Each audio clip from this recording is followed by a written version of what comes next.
10वीं का अध्याय 4 तत्वों का आवर्ती वर्गीकरण पढ़ते हैं।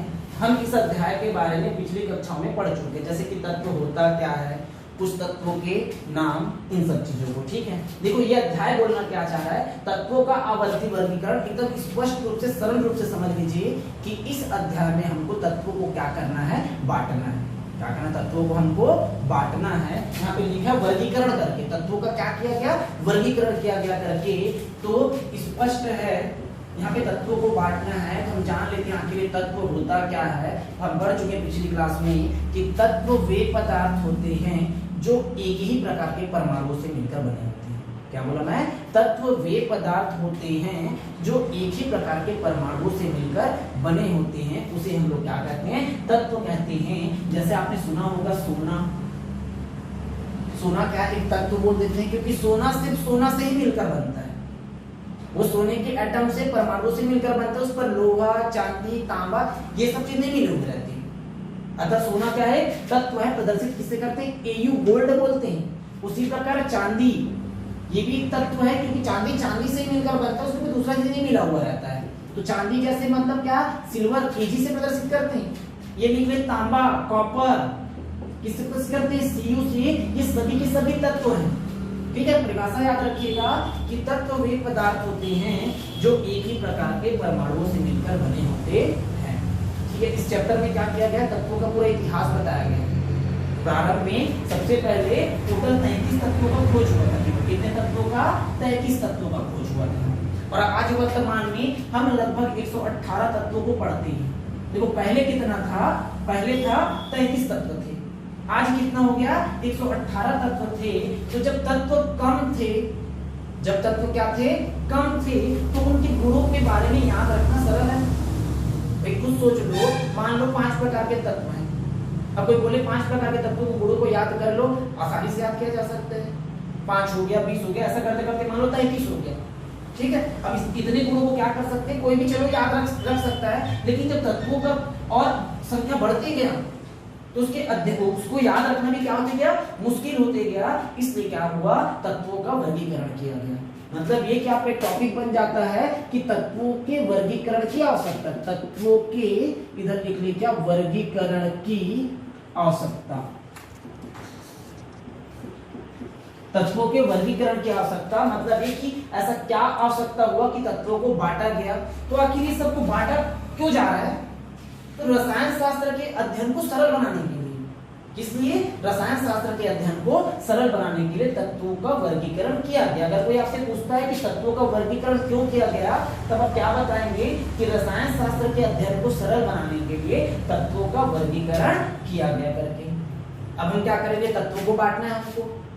ठीक है, क्या करना है, तत्वों को हमको बांटना है। तब हमको तत्वों का नाम पता होना चाहिए। ठीक है, जैसे मैंने बोला हाइड्रोजन, तो हाइड्रोजन कैसे ऐसे लिखते हैं ये पता होना चाहिए। इसका परमाणु क्रमांक पता होना चाहिए, इसका परमाणु भार पता होना चाहिए। तो अभी हम क्या करते हैं, कुछ तत्वों का एक सारणी बना लेते हैं, जिसमें आपको क्या मिलेगा, तत्वों का नाम मिलेगा, तत्वों का सिंबल मिलेगा, और क्या मिलेगा, क्रमांक और क्या, भार करके। ठीक है, चलिए आगे देखते हैं कुछ तत्वों के परमाणु क्रमांक एवं भार। हमने क्या लिखा है, नाम लिखा है, संकेत लिखा है, क्रमांक लिखा और क्या लिखे हैं, भार लिखे हैं। इस तरह से क्रम को आगे बढ़ा देंगे। ठीक है, देखिएगा तत्व का नाम में यहाँ क्या लिखा है, हाइड्रोजन लिखा है, संकेत क्या है, H है, क्रमांक कितना है, 1 है, और भार कितना होता है, 1 होता है। कितना होता है, 1 होता है। उसी प्रकार हीलियम को He से प्रदर्शित करते हैं। किससे, He से। क्रमांक कितना होता है उसका, 2 होता है, और भार कितना होता है उसका, 4 होता है। इस तरह से आप सबको याद कर लीजिए। उदाहरण देते हैं नाइट्रोजन। ठीक है, परमाणु क्रमांक कितना, 7, इसे प्रदर्शित करते हैं N से। भार कितना होता है, 14। आपको बिल्कुल याद होना चाहिए। अगर आपको यह अध्याय को पढ़ना है अच्छे से, याद रखना अच्छे से, तो आपको ये सारणी आपको याद रखना पड़ेगा। जैसे मान लो मैंने पूछा सोडियम, सोडियम को प्रदर्शित हम किससे करते हैं, तुरंत फर्स्ट दिमाग सारणी पे गया। क्या चीज, सोडियम को प्रदर्शित करते हैं Na से। ठीक है, सोडियम को प्रदर्शित किससे करते हैं, Na से। उसी प्रकार सोडियम का जो क्रमांक होता है वो कितना होता है, 11 होता है। ठीक है, कितना होता है, 11 होता है। उसका कितना होता है, भार क्या होता है, 23 होता है।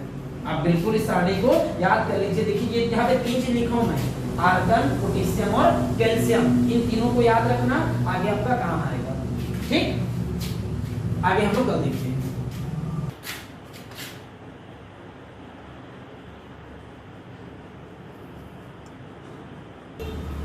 देखिए मान लीजिए कि हम लोग क्या क्या कुछ तत्वों के बारे में जान लिए, उनके नाम जान लिए, उनके संकेत जान लिए, उनके क्रमांक जान लिए, उनके भार जान लिए, जो सारणी में मैं आपको दिखाया हूं। ठीक है, यदि आप उत्तर याद कर लीजिए तो आपको आगे समझ आएगा। जैसे कि तत्वों का आवर्ती वर्गीकरण, तत्वों को बांटा गया, तो सबसे पहले तत्वों को बांटने के लिए डोबे राइनर। कौन है? डोबे, और इधर क्या लिखिए? राइनर, जिसको बोला जाता है डोबे राइनर का त्रिक नियम कहते हैं। क्या कहते हैं? डोबे राइनर का त्रिक नियम कहते हैं। ध्यान सुनिएगा क्या है त्रिक नियम। पहले परिभाषा को ध्यान से सुन लो, ठीक, और ध्यान से सुनने के बाद हम उसको समझेंगे। जैसे डोबे राइनर का त्रिक नियम क्या है? यदि समान गुण धर्म वाले तीन तत्वों को, क्या चीज? यदि समान गुण धर्म वाले तीन तत्वों को बढ़ते परमाणु भार के क्रम में व्यवस्थित किया जाए, यदि समान गुण वाले तीन तत्वों को बढ़ते परमाणु भार के क्रम में क्या कर दिया जाए? व्यवस्थित कर दिया जाए। तो यहाँ कर दिया व्यवस्थित। देखिए लिथियम, ठीक है, ये क्या है? धातु है। सोडियम, ये भी क्या है? धातु है। पोटेशियम, ये भी क्या है? धातु है। कैसे सेम है? लिथियम का परमाणु क्रमांक कितना? 3। सोडियम का परमाणु क्रमांक कितना? 11। और पोटेशियम कितना? 19। अब इसका अध्ययन कर लेते हैं। लिथियम 3, कक्षा 9 में पढ़े इलेक्ट्रॉनिक विन्यास। पहले कोर्स में 2 आता है, दूसरे कोर्स में 1 आता है। सोडियम परमाणु क्रमांक कितना? 11। पहले में कितना आता है? 2 आता है, दूसरे में 8 और तीसरे में कितना? 1। और चौथा पोटेशियम परमाणु क्रमांक कितना? 19।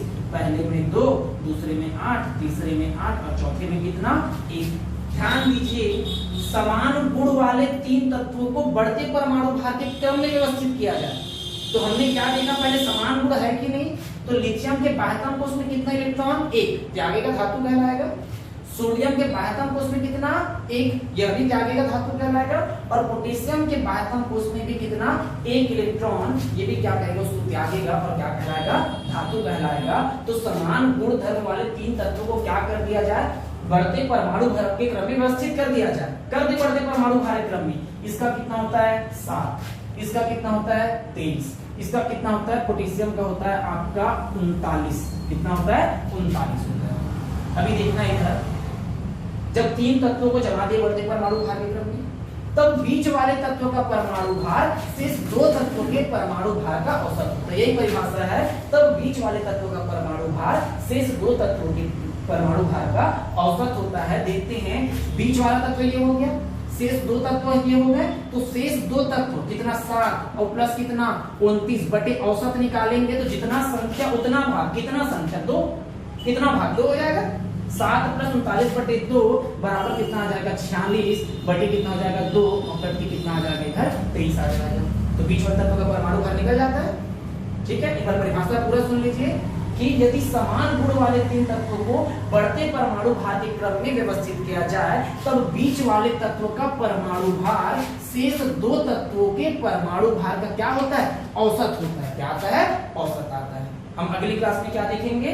जो आगे का नियम है वो देखेंगे। ठीक।